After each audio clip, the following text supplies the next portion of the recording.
रेहाना और रवि की शादी के बाद रवि के पास कुछ नहीं था। रेहाना, तुमने मुझसे शादी करके एहसान किया है। मुझसे ज्यादा तो तुम कमाती हो। अरे तो क्या हुआ, एक दिन आएगा रवि कि तुम खूब पैसा कमाओगे। मुझे तुम पर पूरा विश्वास है। रवि और रेहाना खुद को स्टैंड करने के लिए पूरी मेहनत करते। रेहाना, मैं नौकरी नहीं करना चाहता हूँ। तो कोई बात नहीं, मैं नौकरी करके घर चलाती हूँ, तुम बिजनेस सेट करने की कोशिश करो। एक दिन रेहाना, तुम जानती हो, मैंने जो विज्ञापन बनाने वाली कंपनी खोली थी ना, उसे बड़ी ब्रांड का ऑफर आया है। अब हम लोगों के दिन ब्यारे न्यारे हो गए हैं। मैं जानती थी रवि कि एक दिन तुम सेटल हो जाओगे। रवि का काम अच्छा चल जाता है। एक दिन वो रेहाना से कहता है, रेहाना, अब हम लोगों का बच्चा भी हो गया है। बहुत छोटा है वो। उसका ख्याल कैसे रखेंगे हम? कैसे क्या, मैं गांव से माँ को लेकर आ जाती हूँ। नौकरी से हाफ डे ले लिया करूंगी। अभी तो वो छोटा है, स्कूल जाने तक मैं मैनेज कर लूंगी। देखो रेहाना, मैं अब अच्छा कमा रहा हूँ। तुमको नौकरी करके परेशान होने की कोई जरूरत नहीं है। अरे कैसी बात कर रहे हैं, मैं अपनी लगी लगाई नौकरी कैसे छोड़ दूं? और मैंने तो सुना है हम लोगों को कुछ ही महीनों में सरकारी नौकरी मिल जाएगी। सरकारी नौकरी में कितना कमा लोगी? उतने में तो मैं ड्राइवर रख लूंगा। रेहाना को रवि की बात का थोड़ा बुरा तो लगता है। कम से कम मेरी नौकरी की इतनी बेइज्जती मत करो। भूल गए, इसी नौकरी के बदौलत तुमने अपना बिजनेस खड़ा किया है। अरे वो तो मैं किसी के भरोसे भी कर लेता। देखो, अपने बच्चे को संभालो, घर का काम करो। अब बाहर जाती तुम अच्छी नहीं लगती हो। रेहाना रवि के कहने पर नौकरी तो छोड़ देती है, लेकिन अब बड़े से घर में उसकी कीमत किसी नौकर से कम नहीं होती। एक दिन रवि का दोस्त आता है। भाभी, हम लोग तो आपको तब से जानते हैं जब से आप लोग शादी होकर इस शहर में आए थे। आपकी बदौलत ही सारा बिजनेस खड़ा हुआ है। ये किस्मत तो आप ही की है भाभी। हाँ हाँ भाई, हमारी मेहनत तो कुछ है ही नहीं। अरे होगी, लेकिन भाभी की किस्मत के आगे कुछ नहीं। दोस्त वहां से चला जाता है, लेकिन रवि का गुस्सा सातवें आसमान में होता है। देखा कैसे बोल रहा था? अरे बिल्कुल अच्छा आदमी नहीं है ये। कैसी बात कर रहे हैं आप? प्रशांत भैया तो बहुत अच्छे इंसान है रवि। कैसे उन्होंने हमारे मुश्किल वक्त में हमारा साथ दिया था। अरे था पैसा तो साथ दिया, नहीं तो कौन पूछता है? रवि का व्यवहार पैसा आते ही अलग हो गया। वो बंदे को बंदा नहीं समझता। घमंड से घिरे रवि ने तो एक दिन हद ही कर दी। रेहाना, मैं अब तुम्हारे साथ नहीं रह सकता हूँ। क्या क्या बकवास कर रहे हो रवि? क्या कहना चाहते हो? और क्यों नहीं रह सकते तुम मेरे साथ? देखो, मुझे कोई और पसंद है, और उसने साथ रहने पर बस यही शर्त रखी है कि मुझे तुम्हें तलाक देना होगा।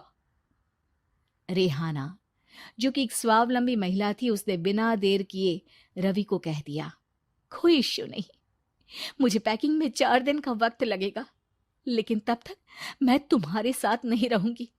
4 दिन के लिए तुम कहीं और शिफ्ट हो जाओ, मैं घर से निकलूंगी तो बता दूंगी। रवि घर छोड़कर चला जाता है।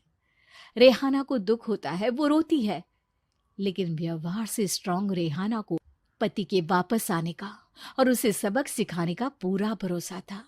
फिर एक दिन, अरे शुशिका, कब शादी करोगे तुम मुझसे? यार मैंने तो सोचा था तुम शादी से पहले मुझे विदेश लेकर जाओगे, महंगी कार दिलाओगे। अरे सब दिला दूंगा, लेकिन पहले मुझसे शादी तो कर लो। हाँ हाँ, क्यों नहीं। मैं कुछ दिनों के लिए अपने मम्मी पापा के पास जा रही हूँ और लोगों से अपनी शादी की बात करूंगी। अरे शुशिका, कैसे रहूंगा मैं तुम्हारे बिना? अब तो शादी ही होने वाली है हम लोगों की। शुशिका रवि को छोड़कर चली जाती है। रवि घर आता है, जहां रेहाना को ना पाकर उसे सब अजीब लगता है। घर तो रेहाना के बिना कुछ नहीं है। बच्चे की याद भी आ रही है। चलो एक वीडियो कॉल कर लेता हूँ। रवि रेहाना को वीडियो कॉल करता है, लेकिन रेहाना फोन नहीं उठाती। रात को सोते वक्त मन कर रहा है मुन्ने को गले लगा लूं। चलो कोई ना, शुशिका से शादी के बाद मेरे और भी बच्चे होंगे। अगले दिन रवि ऑफिस जाता है, जहां टीना खड़ी होती है। सर, आपने अपने नए ऐड के लिए मॉडल की रिक्वायरमेंट डाली थी ना, मैं उसी के लिए आई हूँ। रवि टीना को देखकर खुश हो जाता है। अब शादी हो गई है तुम्हारी? नहीं सर, बस अच्छा सा हैंडसम और अमीर लड़का देख रहे हैं मेरे मम्मी पापा। रवि के दिमाग से तो टीना को देखकर शुशिका का ख्याल भी खत्म हो जाता है। अरे यार, ये लड़की मिल जाए कितनी सुंदर है। शुशिका तो इसके आगे कुछ नहीं है। अब क्या तुम्हें ऐसा नहीं लगता कि मुझसे मिलकर तुम्हारी ये खोज खत्म हो गई है? आप तो 2 बच्चों की पापा लग रहे हैं। अरे नहीं नहीं, मेरी शादी तो हुई थी, लेकिन बीवी को किसी और से प्यार था, मुझे छोड़कर चली गई। खैर, टीना की दोस्ती रवि से हो जाती है, लेकिन 1 महीने बाद शुशिका रवि के पास वापस आती है। मेरे मम्मी पापा तुमसे मिलना चाहते हैं, लेकिन उन लोगों को ये मत बताना कि तुम पहले से शादीशुदा हो, और हाँ, शादी से पहले अपनी सारी प्रॉपर्टी तुमको मेरे नाम करनी होगी।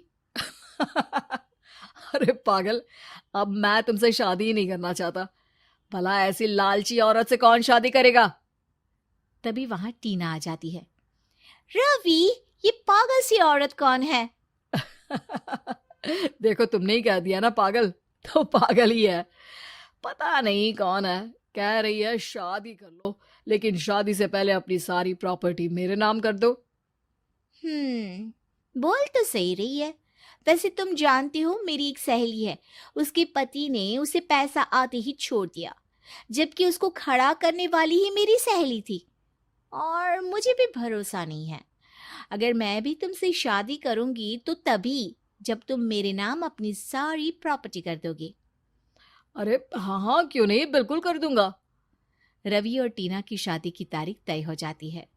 वो अपनी सारी प्रॉपर्टी के कागज लेकर शादी वाली जगह पर पहुंचता है, लेकिन वहां टीना आती नहीं। रवि टीना को मैसेज करता है। कहाँ हो? सॉरी, मैं तुमसे शादी नहीं कर सकती, मुझे तुमसे भी ज्यादा पैसे वाला मिल गया। रवि को गुस्सा आ जाता है। वो गुस्से से सारा डेकोरेशन तोड़ रहा होता है कि वहां रेहाना आ जाती है। सर, क्या हो गया? क्या डेकोरेशन पसंद नहीं आई आपको? अ, तुम यहाँ क्या कर रही हो? मैं यहाँ की डेकोरेटर हूँ। क्या आपको पसंद नहीं आई यहाँ की सजावट? रवि दौड़कर रेहाना के गले लग जाता है। मुझे माफ कर दो रेहाना। रवि रेहाना के गले लग जाता है और रेहाना टीना को थैंक्स का मैसेज कर